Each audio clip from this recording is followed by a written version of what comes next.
for a moment and then illustrate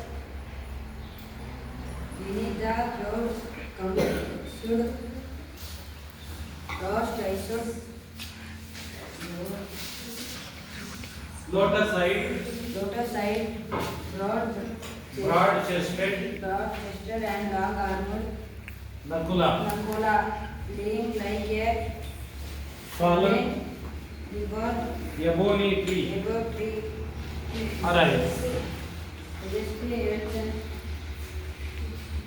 ಇದಿಷ್ಟಿನ thought for a moment. ಇದಿಷ್ಟಿನ ಒಂದು ಸ್ವಲ್ಪ ಹೊತ್ತು ಯೋಚನೆ ಮಾಡ್ತಾನೆ, ಯಾರ ಲೈಫನ್ನು ರಿವೈವ್ ಮಾಡ್ಕೊಳ್ಳಿ ಅಂತ ಥಿಂಕ್ ಮಾಡ್ತಾನೆ. ಓಕೆ, ಆಮೇಲೆ ಏನು ಹೇಳ್ತಾನೆ,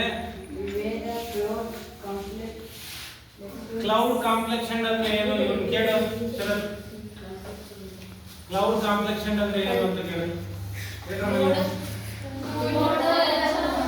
ಕಾಂಪ್ಲೆಕ್ಷನ್ ಅಂದ್ರೆ ಏನು?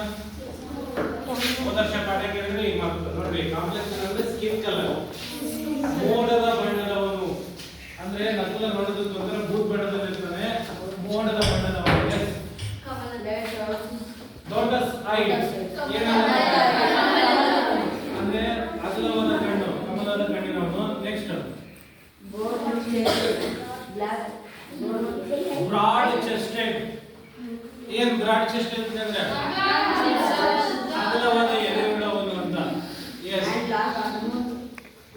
ಏನ್ ಲಾಂಗ್ ಆರ್ಮ್ ಅಂದ್ರೆ ತೋಳುಗಳು ಉದ್ದ ಇರೋ ಅಂತ ವ್ಯಕ್ತಿ ಅವನು ನಕುಲ. ನೋಡ್ರಿ ಹುಡುಗ, ನಕುಲ ಹೆಂಗಿದೆ ನೋಡೋದಕ್ಕೆ ಅಂದ್ರೆ broad chested, cloud complexed, long arm, lotus eyed. ಅವನ ಎದೆಯಲ್ಲಿ ಫಾಲನ್ ಲೈಕ್ ಎಬೋನಿ ಟ್ರೀ ಬಿದ್ದಂಗೆ ಬಿದ್ದಿದ ನಕುಲ. Let him revive.